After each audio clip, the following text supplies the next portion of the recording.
বর্জনীয় এক নাম্বার, বিলম্বে ইফতার করবেন না কখনো। এক নাম্বার, দেরি করে ইফতার করা নিষিদ্ধ। ইহুদিরা দেরি করে ইফতার করে। লা ইয়াজালুন নাসু আলা খাইরিন মা আজ্জালুল ফিতরা।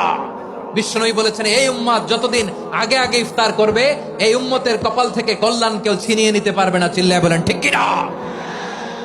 আজানের জন্য বসে থাকবেন না, সময় দেখবেন।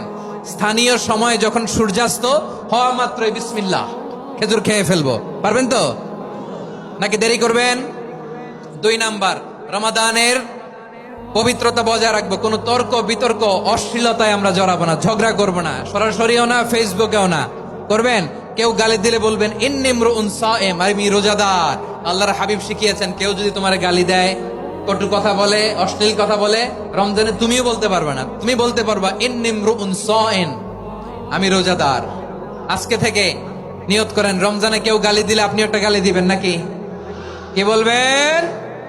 রোজাদার, রমজানের পবিত্রতা আমি ভঙ্গ করতে পারবো না। অশ্লীল নাটক সিনেমা আমরা দেখবো না।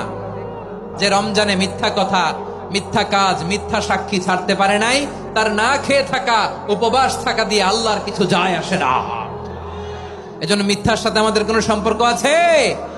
মিথ্যা বলবো না। চার নাম্বার, অপচয় করব না। ইন্নাল মুবাযযিরিনা কানু ইখওয়ানা শায়াতিন ওয়া কানা শাইতানু লিরাব্বিহি কাফুরা। অপচয়কারী শয়তানের ভাই। আচ্ছা, যে শয়তানের ভাই ও নিজেও আরেকটা কি? শয়তান। যে শয়তানের ভাই ও নিজেও আরেকটা কি?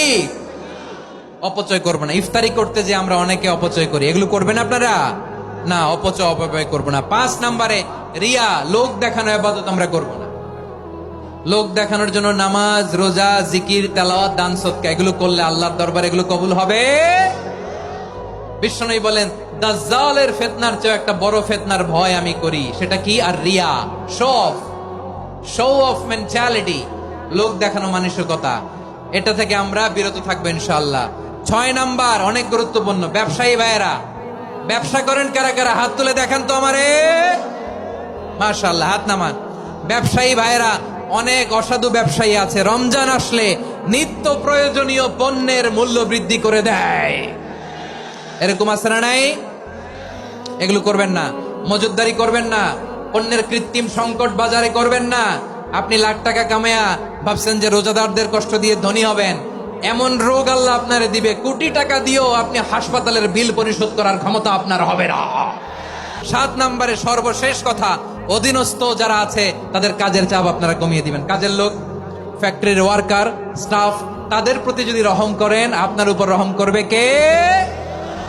আমার প্রিয় ভাইয়েরা, এই আসন্ন রমাদান এটা এমন এক বরকতের মাস, যে মাসে আমরা নিজেদের নাফসের উপর নিয়ন্ত্রণ প্রতিষ্ঠা করি। সারা বছর নাফস আমাদেরকে নিয়ন্ত্রণ করে, আর রমাদানে আমরা নাফসকে নিয়ন্ত্রণ করি। কথা বুঝতেছেন? সারা বছর নাফস আমাদেরকে নিয়ন্ত্রণ করে। এই যে এখন আমার খেতে মনে চাইলে যে খেজুর রাখা, আমি খেজুর খেতে পারবো। নাটস আছে, বাদাম খাইতে পারি। খাইতে মন চাইলে পানি, আমার রুহুটা চায়, আমার নাফসটা খেতে চায়, আমি খেতে পারি, পান করতে পারি। বিবাহিতরা দিনের বেলায় স্ত্রীর সাথে মেলামেশা করতে চাইলে করতে পারে, কিন্তু রমাদানে দিনের বেলায় খেতে মনে চায় কিন্তু আমরা খাই। আমার প্রবৃত্তি খেতে চায় কিন্তু প্রবৃত্তির কথা আমরা শুনি, কথা কয় না। রমজানে খেতে মন চাইলে আমরা খাই।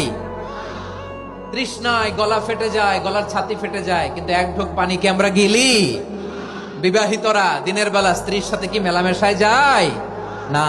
তার মানে সারা বছর নফস আমাদেরকে নিয়ন্ত্রণ করে, আর রমাদানে নফসের উপর আমরা নিয়ন্ত্রণ প্রতিষ্ঠা করি। নফসের লাগাম আমরা রমাদানে টেনে ধরে। চিল্লায় বলেন ঠিক কি না? এজন্য আমার প্রিয় ভাইয়েরা, নফসের উপর নিয়ন্ত্রণ নিতে চাইলে রমাদানের রোজার কোনো বিকল্প নাই। এটা এমন মাস যে মাসের ফজিলতেরও কোনো শেষ নাই। এই মাসকে বলা হয় দ্য মান্থ অফ হোপ। এটা আশা জাগানিয়া মাস। রমজানের কথা শুনলে আশা জাগে না হৃদয়ে?